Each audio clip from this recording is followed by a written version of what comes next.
Hello everyone, good afternoon. मैं प्रियंका मौर्य। स्वागत है आपका एसपी हिंदी साहित्य में। कैसे हैं आप सब? आई होप सभी लोग बढ़िया होंगे, अच्छे होंगे, मस्त होंगे। जैसा कि मैंने बताया था कि हमारा इस समय चल रहा है आधुनिक काल। आधुनिक काल, आधुनिक काल, आधुनिक काल। और यहाँ ये गंगा लहरी, विराट विहार वाटिका, ये सारा स्लाइड हमने अपने पहली क्लास में पढ़ चुके हैं। यदि आपने क्लास नहीं देखा है तो आप क्लास में जाके, नेक्स्ट क्लास में जाके, पिछले वाले वहाँ से जाके आप क्लास को देख सकते हैं। यदि आप चैनल पे नए हैं तो चैनल को सब्सक्राइब कर लीजिए। क्लास को अपने दोस्तों के साथ शेयर कर दीजिए। क्लास अच्छी लगे तो क्लास को लाइक कर दीजिए। एक और बात, मैंने टेलीग्राम चैनल का लिंक डिस्क्रिप्शन में दिया हुआ है, वहाँ से आप टेलीग्राम चैनल पे ज्वाइन हो जाइए। कोई भी क्लास होती है, कोई भी नोटिफिकेशन होता है, मैं टेलीग्राम पे ही देती हूँ, टेलीग्राम पे ही देती हूँ। इसलिए आप टेलीग्राम चैनल से मुझसे जुड़ जाइए। हर क्लास का पीडीएफ आप वहाँ से ले सकते हैं, क्लास को रिवाइज कर सकते हैं पीडीएफ के द्वारा। यदि क्लास आपको देखने में दिक्कत हो रही है तो, या एक बार क्लास आपको समझ ना आए तो दोबारा से स्पीड बढ़ा के भी क्लास को देख सकते हैं। Any problem? रही बात रिजल्ट कब आएगा, कब तक रिजल्ट आएंगे मैम, फाइनल कट ऑफ हमारी क्या जाने वाली है, ये सारी चीज़ों के लिए मैं आज आपके लिए एक अलग से वीडियो बना के यूट्यूब पे अपलोड कर दूंगी, जिसके द्वारा आपको कन्फर्मली पता हो जाएगा कि हमारा रिजल्ट कब तक आएगा। एक अनुमानित और अनुमानित कट ऑफ भी हम बता देंगे, क्योंकि सारे चैनल वाले ने पहले से ही कट ऑफ बता रखा है, इसलिए मैंने कट ऑफ पे वीडियो नहीं बनाई थी। लेकिन आप लोगों के बार बार कमेंट आ रहे हैं कि मैम कट ऑफ कितनी जाएगी, कट ऑफ कितनी जाएगी, इसलिए मैं कट ऑफ पे भी वीडियो बना दूंगी। उसी में मैं ये भी बताऊंगी कि रिजल्ट हमारा एग्जैक्टली कब तक आने के चांसेस हैं। ओके, तो चलते हैं आज आगे अपने क्लास में। यहाँ से हमें पढ़ना था। गंगा लहरी तक हम लोग वहाँ से कर चुके थे। ये है, अर्थ प्रक्रिया में मानव व्यक्ति को गहरे स्तरों पर समृद्ध करता है। डॉक्टर रामस्वरूप चतुर्वेदी का कथन है। अर्थ प्रक्रिया में मानव व्यक्तित्व को गहरे स्तर पर समृद्ध करता है, ये रामस्वरूप चतुर्वेदी का कथन है। छायावाद को छोकरावास एवं लाला भगवान दिन ने कहा है। छायावाद को छोकरावास किसने कहा है? लाला भगवान दिन ने। छायावाद के मूल में पाश्चात्य रहस्यवादी भावना अव्यस्त थी। इस श्रेणी से मूल प्रेरणा अंग्रेजी की रोमांटिक भावधारा की कविता से प्राप्त हुई थी, और इसमें संवेदना नहीं उक्त भावधारा की पृष्ठभूमि में ईसाई संतों की रहस्यवादी साधना अव्यस्त थी। फिर से देख लीजिए एक बार। छायावाद के मूल में पाश्चात्य रहस्यवादी भावना अव्यस्त थी। इस श्रेणी की मूल प्रेरणा अंग्रेजी की रोमांटिक भावधारा की कविता से प्राप्त हुई थी, और इसमें संदेह नहीं कि उक्त भावधारा की पृष्ठभूमि में ईसाई संतों की रहस्यवादी साधना अवश्य थी। ये है हजारी प्रसाद द्विवेदी का कथन। किसका है? हजारी प्रसाद द्विवेदी का कथन। ठीक है,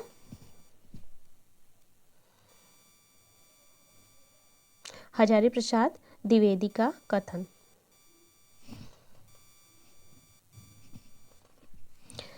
प्रवर्तक और प्रस्तोता देख लेते हैं। प्रवर्तक और प्रस्तोता कौन कौन है? प्रवर्तक हैं हमारे, और ये है प्रस्तोता।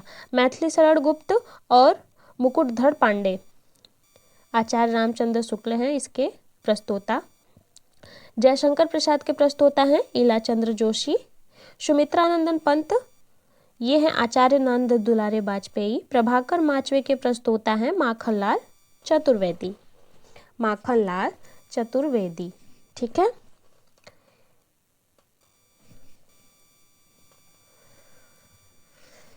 चलते हैं आगे। कलर आपको नहीं समझ आ रहा है? चलिए देख लेते हैं कलर कौन सा लें। ये चलिए अब समझ में आ रहा है। शब्द छायावाद का प्रयोग मुकुटधर पांडे ने किया था।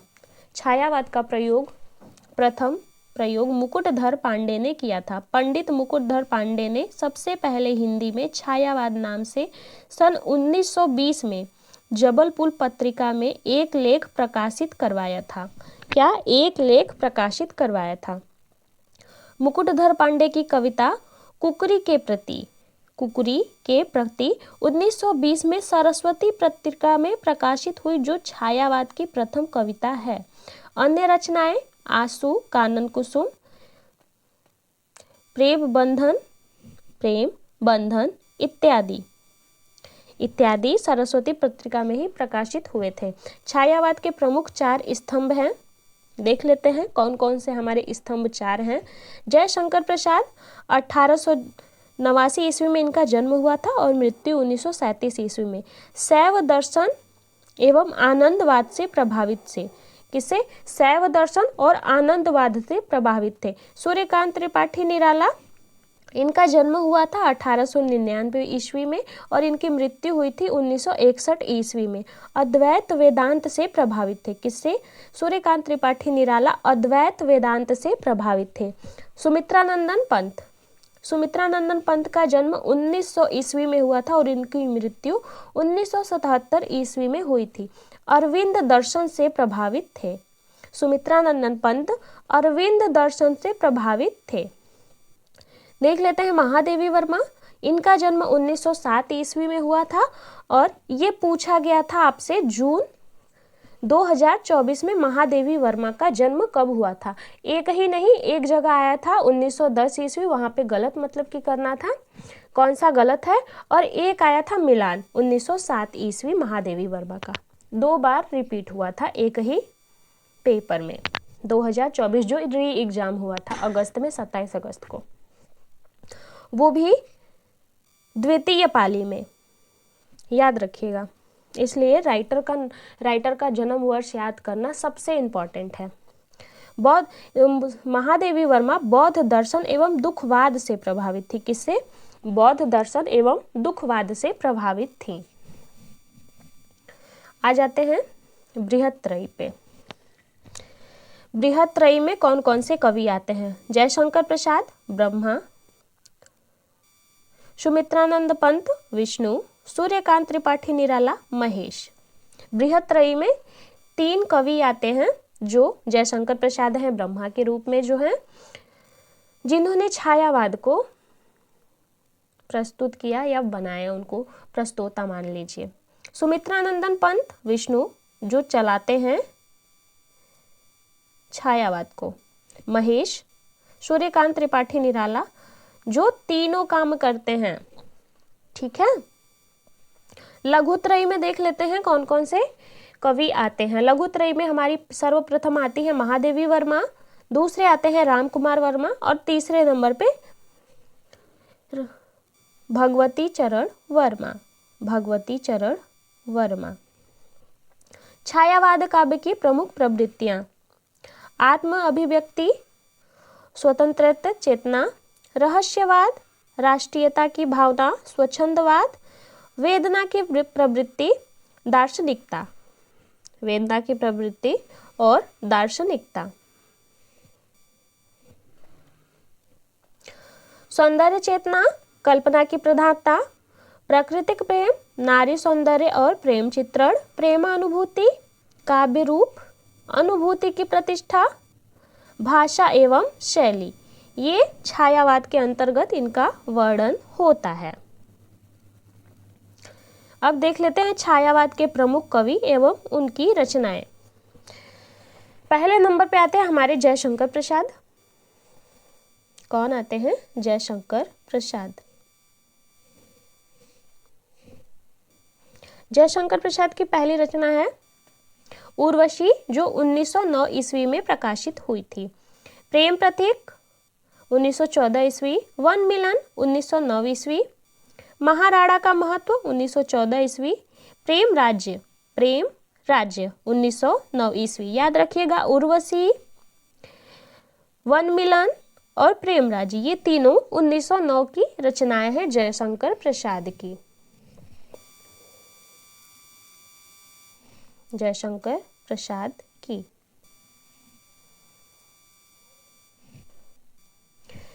6 नंबर पे है हमारा चित्रधार 1918 ईस्वी, अयोध्या का उद्धार 1910 ईस्वी, झरना 1918, शोकोच्छ्वास 1910, आंसू 1925। इंपॉर्टेंट है, आपके पाठ्यक्रम में भी लगा हुआ है।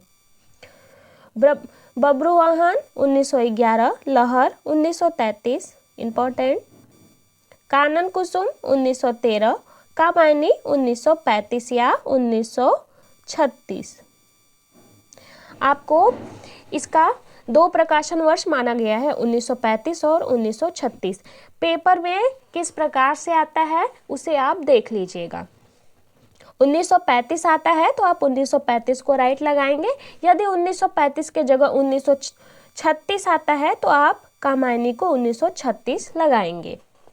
ठीक है। अब आते हैं अपने अगले कवि सूर्यकांत त्रिपाठी निराला। अनामिका 1923, बेला 1946, परिमल 1930, नए पत्ते 1946, गीतिका 1936, अर्चना 1953, अर्चना 1953, तुलसीदास 1938, आराधना 1953, कुकुरमुत्ता 1942। ये पूछा गया था, ये 2024 दिसंबर 2024 में कुकुरमुत्ता का प्रकाशन वर्ष 1942। गीतिगुंज 1954, अड़िमा 1943, साध्यकांकली 1969। अनामिका के द्वितीय संस्करण 1938 ईस्वी। देख लेते हैं अनामिका में कौन कौन से रचनाएं संकलित हैं। सरोज स्मृति 1935, वह तोड़ती पत्थर सच है 1935, सम्राट एडवर्ड के प्रति, राम की शक्ति पूजा 1936, रेखा प्रेयसी। अब देख लेते हैं परिमल।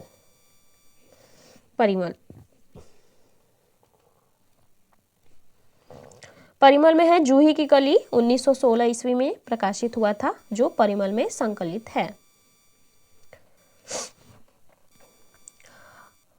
अधिवास पंचवटी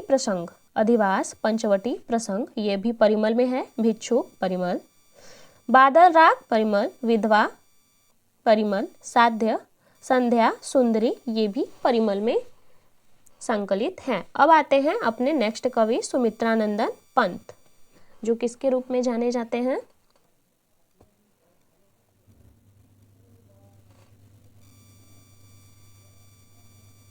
विष्णु जी, बिल्कुल विष्णु। छायावादी और प्रगतिवादी देख लेते हैं, छायावादी कौन है और प्रगतिवादी में कौन कौन सी रचनाएं हैं। छायावादी उच्छ्वास 1920, ग्रंथि 1920, वीणा 1927, पल्लव 1928, गुंजन 1932। उच्छ्वास, ग्रंथि, वीणा, पल्लव और गुंजन।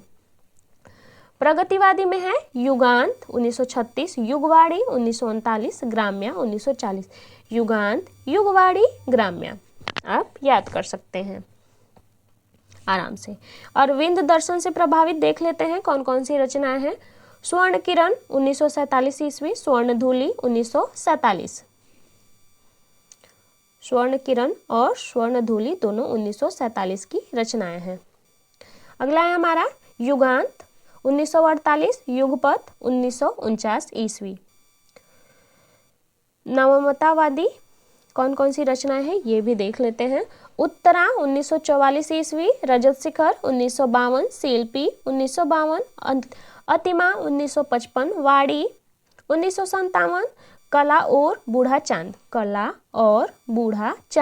1969 ईस्वी। लोकायतन 1964, पुरुषोत्तम राम 1967 ईस्वी, चिदम्बरा 1968, सत्यकाम 1975। अब आते हैं अपने महादेवी वर्मा पे। निहार 1930, रश्मि 1930।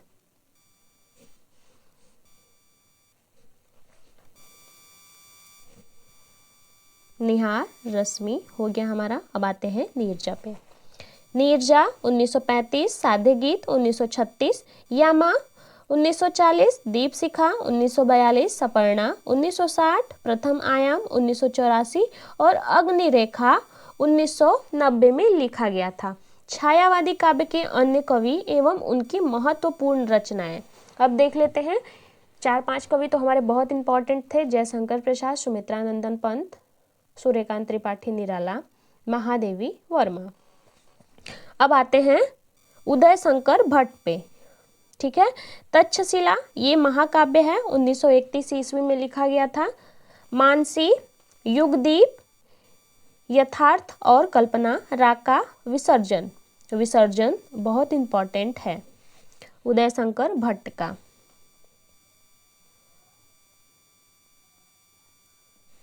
विसर्जन। अमृत और विष ये भी उदय शंकर भट्ट का। इसे भी याद करते हैं। जैसे शंकर भगवान ने उदय शंकर, शंकर ने विष पिया था अमृत को पाने के लिए, देवताओं को अमृत दिलाने के लिए उन्होंने विष को पिया था। तो अमृत और विष उदय शंकर, ये याद रहेगा आप लोगों को। लक्ष्मी नारायण मिश्र अंतर्जत 1924 ईस्वी। मोहनलाल महतो वियोगी हरि। निर्मल्या 1926। कल्पना 1935। एक तारा, एक तारा किसका है? मोहनलाल महतो का, या वियोगी कह लीजिए। एक तारा, एक तारा तो बचपन में था, मैंने पढ़ा है। आप लोगों में था या नहीं, लेकिन जब मैं 3 में पढ़ रही थी तब मेरे क्लास में था ये एक तारा वाला। चलते हैं आगे। रामकुमार वर्मा। रूप राशि 1931, चित्ररेखा 1935, निशित और आकाश गंगा, निशित आकाश गंगा। आरसी प्रसाद सिंह का देख लेते हैं कौन कौन सी रचनाएं हैं आरसी प्रसाद सिंह की। कलापी 1938, नई दिशा 1944, नई दिशा 1944। संचयिता 1942, पंचजन्य 1945, जीवन और यौवन 1944। ये इंपॉर्टेंट है टीजीटी पीजीटी के लिए। प्रेम गीत 1954। जनार्दन प्रसाद झा का देख लेते हैं, जिन्हें द्विज के नाम से भी जाना जाता है। इनकी कौन कौन सी रचनाएं हैं?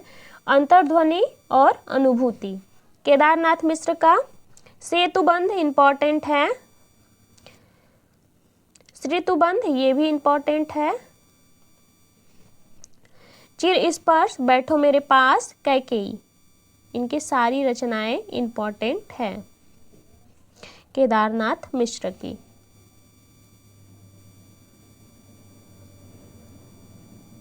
गोपाल सिंह नेपाली का देख लेते हैं। गोपाल सिंह नेपाली का है उमंग 1934 ईस्वी। पंचमी, रिमझिम, नवीन, रागिनी एवं पंछी।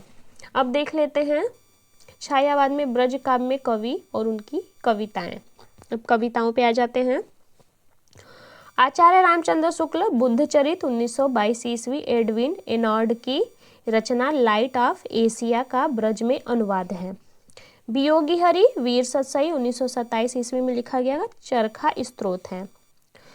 रमेश्वर अड़ूर, करुड़ सत्सई 1934 ईस्वी। किशोरी दास बाजपेयी, तरंगिणी 1936 ईस्वी। दुलारे लाल भागर्व, दुलारे दोहावली।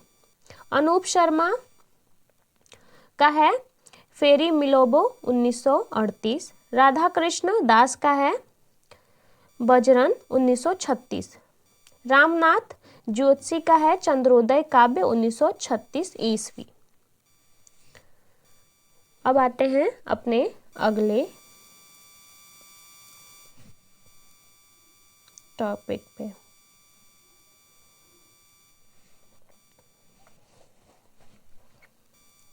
देख लेते हैं उमा शंकर वाजपेयी का है जिन्हें उमेश के नाम से भी जाना जाता है, इनका है ब्रज भारती।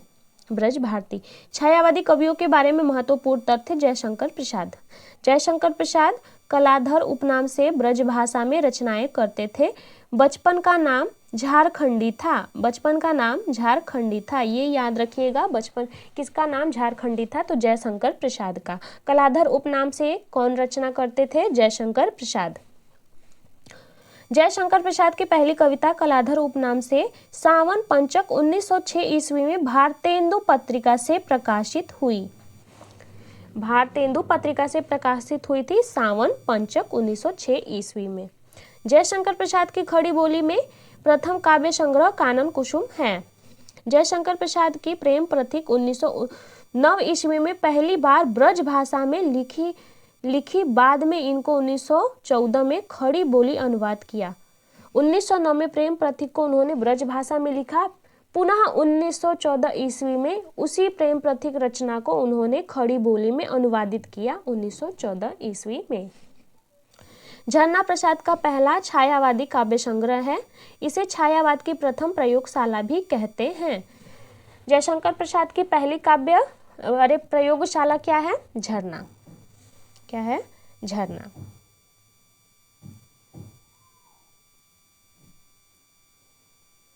झरना। जयशंकर प्रसाद की पहली पुस्तक उर्वशी 1909 ईस्वी में गद्य चंपू काव्य है। ये क्या है? उर्वशी क्या है? एक चंपू काव्य है।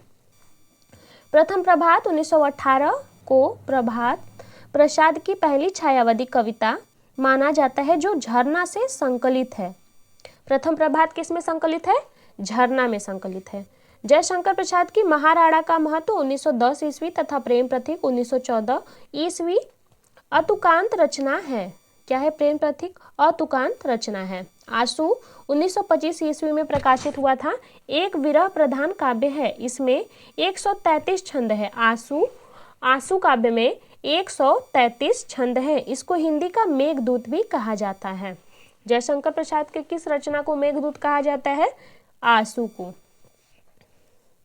किस रचना को मेघदूत के नाम, हिंदी के मेघदूत के नाम से जाना जाता है? आंसू।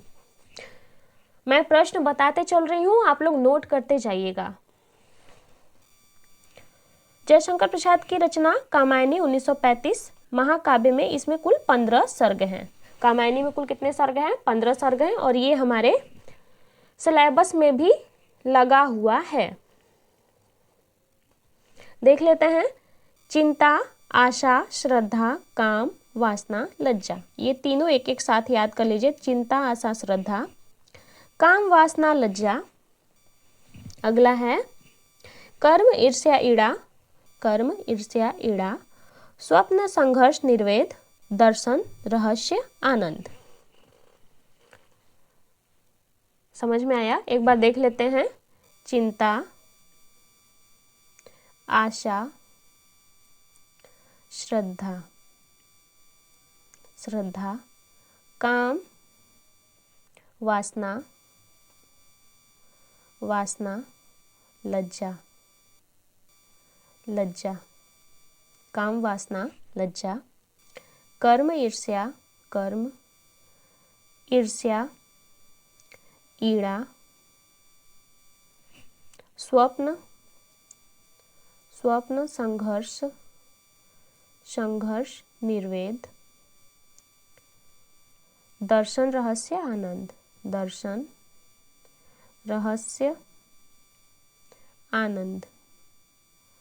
आनंद।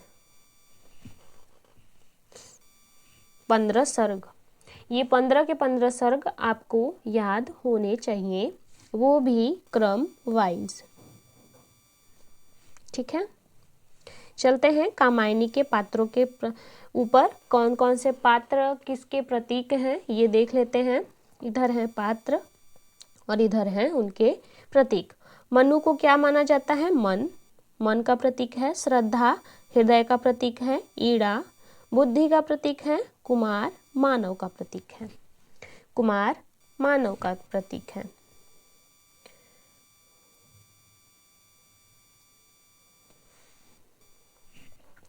कामायनी समरसता आनंदवाद से प्रभावित है तथा मुख्य रस शांत रस और निर्वेद रस और इसमें ताटंक छंद एवं मुख्य छंद के रूप में प्रयुक्त है।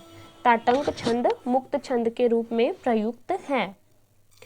कामायनी अरविंद दर्शन प्रत्यभिज्ञा दर्शन तथा गांधीवादी विचारधारा से प्रभावित है। कामायनी गांधीवादी विचारधारा से प्रभावित है। कामायनी के संबंध में असत्य अन्य महत्वपूर्ण तथ्य। छायावाद का उपनिषद शांतिप्रिय द्विवेदी है।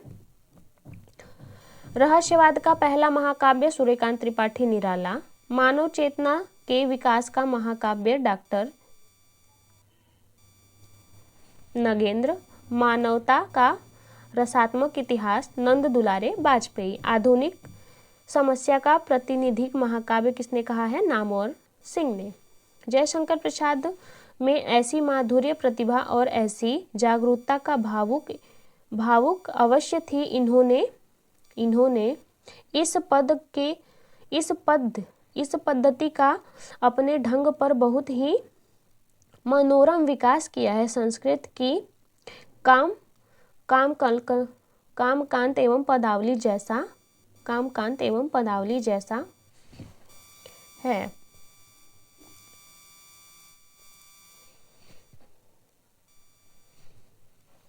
प्रथम आयाम कविता संग्रह में महादेवी वर्मा ने ब्रजभाषा और आरंभिक खड़ी बोली की कविता संलग्न की। यामा को देख लेते हैं। काव्य संग्रह में सन 1982 ईस्वी में भारतीय ज्ञानपीठ पुरस्कार प्राप्त हुआ। 236 गीतों का संकलन है। यामा में कुल कितने संकलन है गीतों का? 236 गीतों का संकलन है। महादेवी वर्मा के सबसे अधिक प्रिय प्रतीक दीपक और बादल हैं। प्रिय प्रतीक क्या है? दीपक और बादल। यह बौद्ध दर्शन से प्रभावित है। किससे? बौद्ध दर्शन से प्रभावित है। बौद्ध दर्शन दुखवाद। महादेवी वर्मा के संबंध में शुक्ल जी के कथन देख लेते हैं। क्या कहते हैं शुक्ल जी महादेवी वर्मा के विषय में? उस अज्ञात प्रियतम के लिए वेदना ही इतने हृदय का भाव केंद्र है जिससे अनेक प्रकार की भावनाएं छूट छूट कर झलक मारती रहती हैं। गीत लिखने में जैसी कल्पना महादेवी जी को हुई वैसी ही किसी को नहीं। न तो भाषा का ऐसा स्तब्ध और प्रांजल प्रवाह और कहीं मिलता है, न कहीं हृदय ऐसी भावंगीत जगह जगह ऐसी ढली हुई है, अनूठी व्यंजना से भरी हुई है पदावली मिलती है कि हृदय खिलखिला उठता है। क्या होता है? हृदय खिलखिला उठता है। कहना न होगा कि छायावादी कवियों में महादेवी वर्मा जैसी वेदना जनित विलक्षणता किसी अन्य में नहीं है। इसे उन्होंने प्राकृतिक के नाना उपकरणों द्वारा अज्ञात प्रियतम के प्रति आत्मनिवेदन के रूप में अभिव्यक्त किया है। ये किसने कहा है? बच्चन सिंह ने कहा है। उन्होंने श्रृंगारी समझता और तो कभी रहस्यवादी वस्तु महादेवी वर्मा जी की कविताएं भारतीय नारी की मानसिकता की उपज है। उनकी कविताओं की करुणा का संबंध लोक में व्याप्त और उनके निजी दुख से है। उनके निजी दुख से है। किसने कहा है? विश्वनाथ त्रिपाठी ने। अब आ जाते हैं उत्तर छायावाद काव्य पे। राष्ट्रीय सांस्कृतिक, अभी तक हम लोग छायावाद देख रहे थे। अब उत्तर छायावाद देख लेते हैं। राष्ट्रीय सांस्कृतिक काव्यधारा के कवि और उनकी रचनाएं।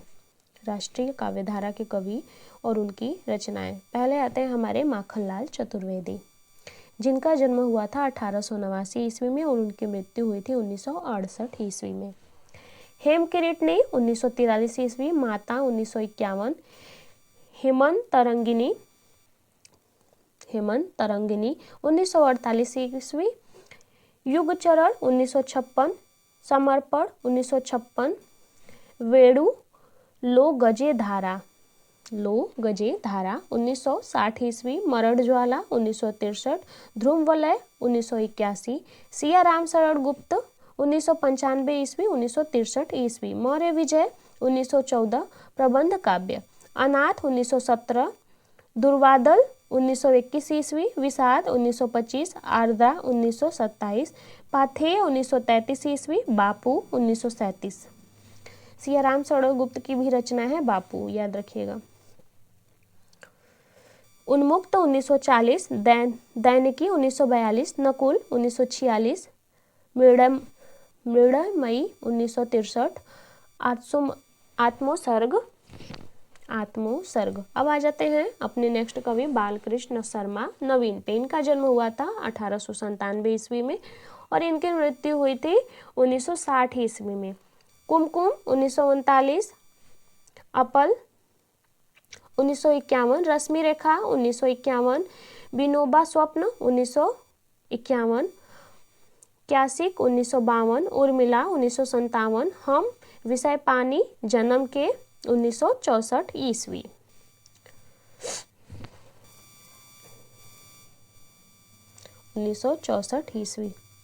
अब आते हैं सुभद्रा कुमारी चौहान पे। इनका जन्म हुआ था 1905 ईस्वी में और इनकी मृत्यु हुई थी 1948 ईस्वी में। मुकुल 1931 ईस्वी, नक्षत्र त्रिधारा। यह है सुभद्रा कुमारी की रचनाएं। और उनकी अन्य रचना भी है, झांसी की रानी, जलियांवाला बाग, स्वदेश के प्रति, झंडे की इज्जत में।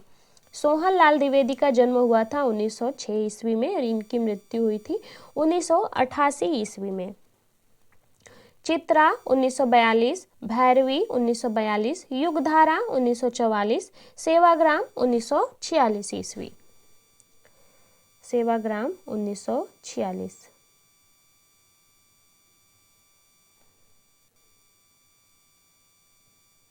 बांसुरी 1949 ईस्वी, करुड़ालय।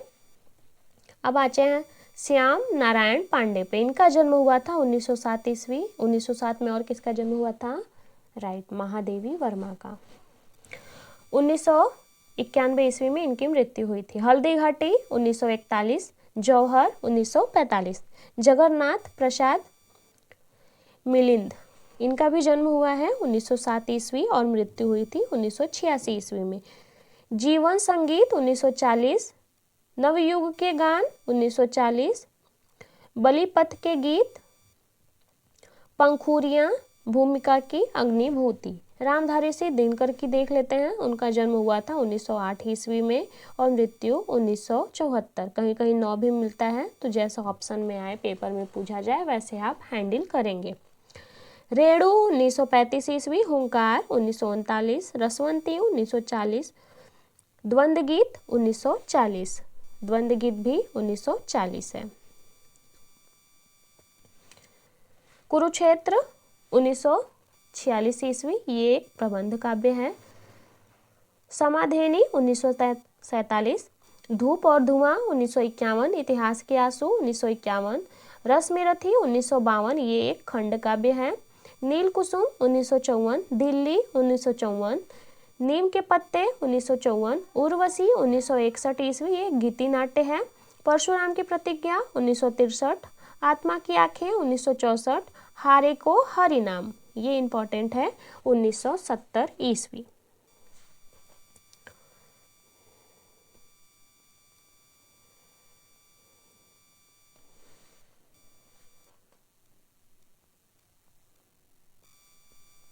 राष्ट्रीय सांस्कृतिक काव्यधारा के कवि एवं महत्वपूर्ण उनके तथ्य। माखनलाल चतुर्वेदी को एक भारतीय आत्मा उपनाम से भी अभिहित किया जाता है। माखनलाल चतुर्वेदी की कैदी और कोकिल और पुष्प की अभिलाषा महत्वपूर्ण कविताएं हैं। सियाराम शरण गुप्त की प्रथम कविता 1910 ईस्वी में हिंदू पत्रिका में छपी तथा प्रथम काव्य संग्रह मौर्य विजय 1914 ईस्वी में खंड काव्य है। 1914 मौर्य विजय 1914 में प्रकाशित हुआ था, ये एक खंड काव्य है। सियाराम शरण गुप्त की कवि मैथिली शरण गुप्त के अनुज थे। सियाराम शरण गुप्त मैथिली शरण गुप्त के अनुज मतलब छोटे भाई थे। बालकृष्ण शर्मा नवीन उपनाम से कविताएं बालकृष्ण शर्मा नवीन उपनाम से कविताएं लिखी तथा कुमकुम इनका प्रथम काव्य संग्रह है। कुमकुम इनका प्रथम काव्य संग्रह है। रामधारी सिंह दिनकर का देख लेते हैं। रामधारी सिंह दिनकर को अनल कवि के नाम से भी जाना जाता है। अनल कवि नोट कर लीजिएगा। तथा इनको समय, सूर्य और अधैर्य का कवि, आवेश का कवि तथा आग और राग का कवि कहा जाता है। रामधारी सिंह दिनकर ने अपने मैथिली शरण गुप्त की तुलना में महज डिप्टी राष्ट्र कवि स्वीकार किया है। डिप्टी राष्ट्र कवि स्वीकार किया है।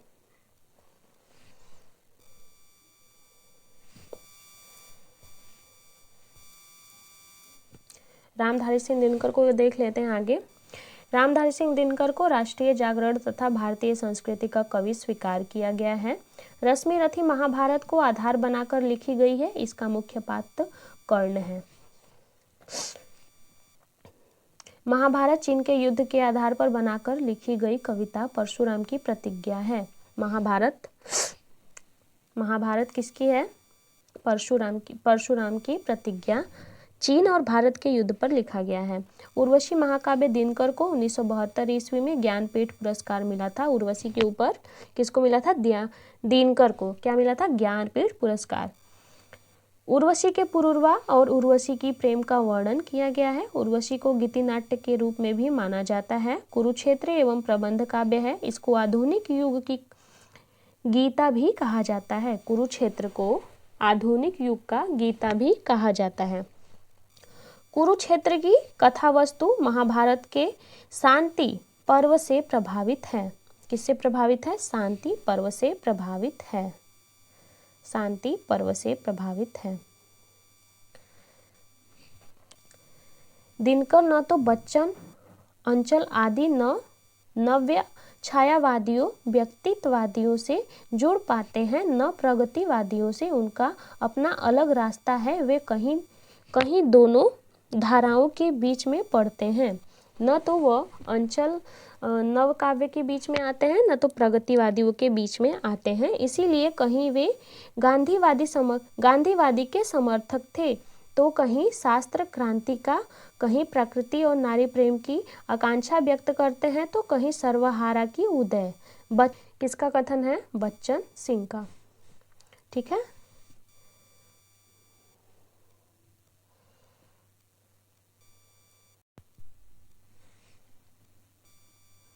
किसका कथन मैंने बताया? ये बच्चन सिंह का कथन है। आधुनिक हिंदी साहित्य का इतिहास 239 पेज संख्या 239 पे है। आधुनिक हिंदी साहित्य का इतिहास रामचंद्र शुक्ल वाली किताब में ये 239 पेज पर है। ये भी देख लीजिएगा अब जाके बुक में, जिनके पास बुक है, जिनके पास नहीं है वो उनको तो मैं पढ़ा ही रही हूँ अच्छे से। प्रेम और मस्ती काव्य के कवि एवं उनकी रचनाएं। प्रेम और मस्ती, इसमें आते हैं भगवती चरण वर्मा सर्वप्रथम, जिनका जन्म हुआ था 1903 ईस्वी और इनकी मृत्यु हुई थी 1981 ईस्वी में। मधुकरण 1932 ईस्वी, प्रेम संगीत 1937, मानव 1940, रंगों से मोह 1962, सविनाम और एक नाराज की कविता ये 1984 ईस्वी में लिखा था भगवती चरण वर्मा ने। अब आते हैं हरिवंश राय बच्चन पे। इनकी बहुत सारी रचनाएं हैं। इनका जन्म हुआ था 1907 ईस्वी में और इनकी मृत्यु हुई थी 2003 में। बाप रे, बहुत ज़्यादा समय तक ये जिए थे। मधुशाला 1935 ईस्वी, मधुबाला 1936, मधुकलश 1937, निशा निमंत्रण 1938, एकांत संगीत 1939, अंकुल अंतर 1934, सतरंगिणी 1945, बंगाल का अकाल 1946, हलाहल 1946, खादी के फूल 1948, मिलन यामिनी 1950, धारा के इधर उधर 1957, आरती और अंगारे 1958 ईस्वी। आरती और अंगारे। बुद्ध और नाचघर 1958, त्रिभंगिमा 1961, चार खंभे 64 खूटे 1962 ईस्वी, जाल समेटा 1973, सोहम हंसा 1981 ईस्वी। अब आते हैं हरिकृष्ण प्रेमी पे। किस पे? हरिकृष्ण प्रेमी पे। इनका जन्म हुआ था 1908 ईस्वी में और इनकी मृत्यु हुई थी 1974 ईस्वी में। आँखों में अग्निगान, अनंत के पथ पर वंदना का बोल, जादूगरनी। अगले हैं हमारे नरेंद्र शर्मा, 1913 ईस्वी में इनका जन्म हुआ था और 1991 ईस्वी में इनकी मृत्यु। प्रभात फेरी 1938, प्रवास के गीत 1939, पलाश वन 1940, मिट्टी और फूल 1942 ईस्वी।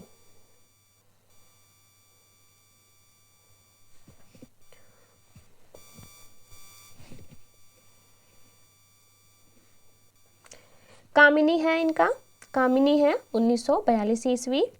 हंसमाला 1946, रक्तचंदन 1949, अग्नि रहस्य 1951, द्रौपदी 1960 और स्वर्णा है 1971 ईस्वी। राम नरेश शुक्ल अंचल का देख लेते हैं। रामेश्वर शुक्ल अंचल इनका जन्म हुआ था 1915 ईस्वी में और इनकी मृत्यु हुई थी 1995 ईस्वी में। मधुलिका 1938, अपराजिता 1939, किरण बेला 1941, करील 1942, लाल चुनर 1944, विषाद के बादल 1954 ईस्वी और विराम चिन्ह 1957 ईस्वी। रामेश्वर शुक्ल अंचल यहाँ समाप्त होते हैं। अब अगले कवि हैं हमारे जानकी वल्लभ शास्त्री। इनका जन्म हुआ था 1916 ईस्वी में और मृत्यु हुई थी इनकी 2011 ईस्वी में। अरूप 1940, तीर तरंग 1944, सिप्रा 1945, प्रेम गीत। ये सिप्रा इंपॉर्टेंट है, इसको नोट कर लीजिएगा क्योंकि पूछा जा सकता है इसका प्रकाशन वर्ष। ये किसकी रचना है पूछा जा चुका है, तो अब एक कदम एनटी के आगे जाएगा तो यही पूछा जाएगा कि इसका प्रकाशन वर्ष क्या है, तो 1945। मेघगीत 1945, अवंतिका 1953, राधा महाकाव्य है। किसका है? राधा क्या है? वल्लभ शास्त्री का ही काव्य है। अब महत्वपूर्ण तथ्य देख लेते हैं। हरिवंश राय बच्चन, हिंदी साहित्य में हलाहल का प्रवर्तक हरिवंश राय बच्चन ने किया था। हलाहल का प्रवर्तक हरिवंश राय बच्चन ने किया था। हरिवंश राय बच्चन को बैरन कहा जाता है। बैरन किसको कहा जाता है? हरिवंश राय बच्चन को। अरविंद साहब बच्चन पर अमर खयासाम की रुबाइयों का सर्वाधिक प्रभाव है। किसका सर्वाधिक प्रभाव है?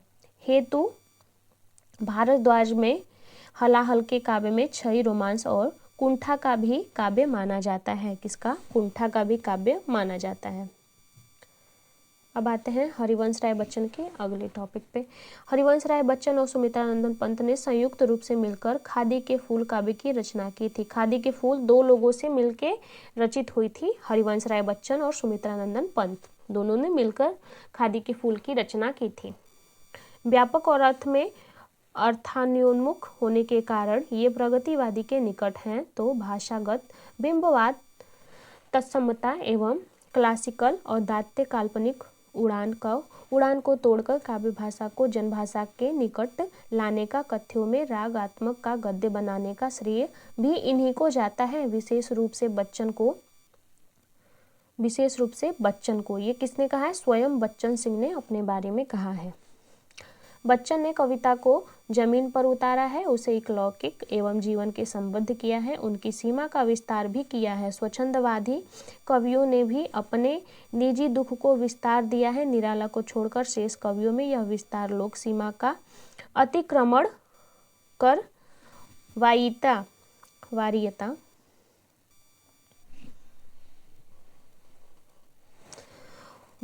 हो जाता है। यह बच्चन भावपरक होते हुए भी उन्हें धरती पर ही कामयाब है। ये भी स्वयं बच्चन सिंह ने अपने को कहा है। हिंदी साहित्य में मानसलवाद का प्रवर्तक रामेश्वर शुक्ल अंचल को माना जाता है। मानसलवाद का प्रवर्तक। प्रसिद्ध राष्ट्रीय गीत झंडा ऊंचा रहे हमारा की रचना श्यामलाल पारदर्श ने सन 1924 ईस्वी में, यह गीत सन 1925 ईस्वी में कानपुर से फूलबाग मैदान में नेहरू की उपस्थिति में लोगों के सामने गाया गया था। फूलबाग में नेहरू की उपस्थिति में गाया गया था। प्रगतिवादी काव्य। विश्व का पहला प्रगतिशील लेखक संगठन सन 1934 ईस्वी में यूनियन ऑफ सोविशियल एवं राइटिल का नेतृत्व गोकार्गी ने किया था, रूस के प्रभावी हुआ था। भारतीय प्रगतिशील लेखक संघ की स्थापना 1936 में पहली बार प्रगतिवाद से शुरुआत मानी जाती है। इसकी अध्यक्षता मुंशी प्रेमचंद्र ने, यह लखनऊ में अप्रैल महीने से स्टार्ट हुआ था। चलते हैं आगे। अब देखते हैं प्रगतिवादी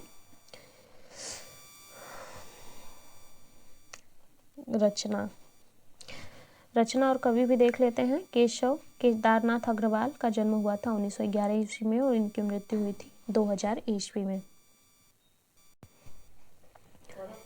युग की गंगा 1947 ईस्वी, नींद के बादल 1947 ईस्वी, लोक और आलोक 1957 ईस्वी, फूल नहीं रंग बोलते हैं 1965, आग का आईना 1970, गुल मेहंदी 1978, पंख और पतवार 1979, हे मेरी तुम 1981 ईस्वी, मार प्यार की थापे 1981, बम्बई का रक्त स्नान 1981, बम्बई का रक्त स्नान 1981। अगला है कहे केदार खरी खरी 1983 ईस्वी, अपूर्वा 1954, जमुन जल तुम 1984, बोल बोल अबोल 1985, जो सिखाएं तोड़ती हैं 1985, आत्मगंध 1988, अनहारी हरियाली 1990, खुली आंखें खुले डैने 1993 ईस्वी, पुष्पदीप 1994, बसंत में हुई प्रसन्न पृथ्वी 1996 ईस्वी। देख लेते हैं नागार्जुन का जन्म हुआ था 1911 ईस्वी में और इनकी मृत्यु हुई थी 1998 ईस्वी में। युगधारा 1953 ईस्वी, हरिजन गाथा है। सतरंगे पंखों वाली 1959 ईस्वी, ये कालिदास है। पाशी प्यासी पथराई आंखें 1962 ईस्वी, बादल को घिरते देखा।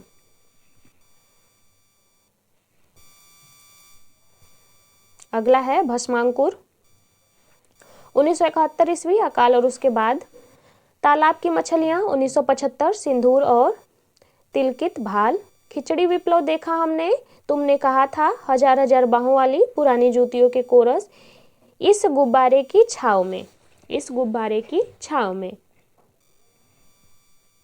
देख लेते हैं सुमंगल सिंह सुमन का। इनका जन्म हुआ था 1915 ईस्वी में और मृत्यु हुई थी 2002 ईस्वी में।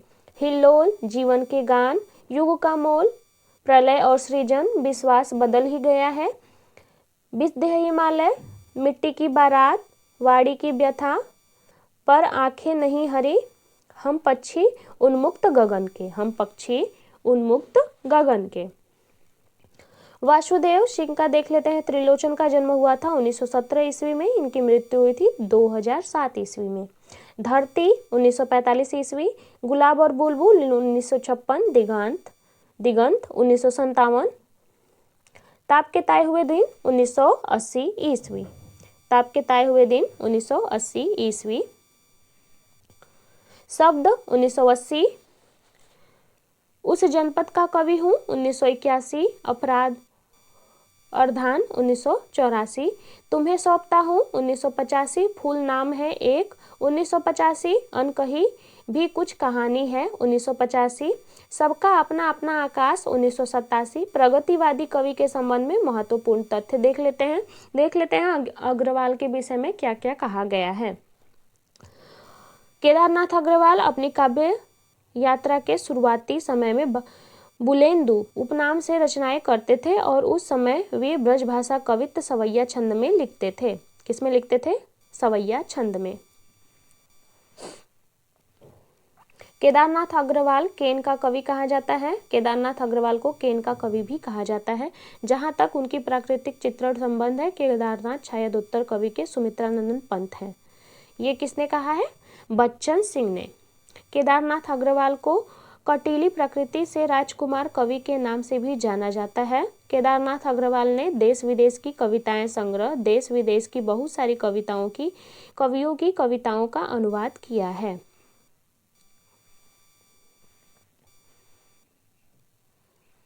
केदारनाथ अग्रवाल प्रगतिवादी धारा में पंत भी कहा जाता है। केदारनाथ अग्रवाल की प्राकृतिक चित्रण। छायावादी कवियों के प्राकृतिक का अंतर यह है कि केदारनाथ की प्राकृतिक सहज एवं आत्मीयता, जबकि छायावादी काव्य की प्रवृत्ति नागर एवं कोमल तथा भयंकरता। कवि प्रायः शरण में पनाह खोजता रहता है। जिस ग्राम्य में अतिशयोक्तिपूर्ण गलत प्रशंसा हुई है उनकी प्रकृति पर भी छायावाद का गहरा रंग है। ये भी बच्चन सिंह ने कहा है। किसने? बच्चन सिंह ने। ओके, चलते हैं आगे। अभी कितने सारी हैं हमारे?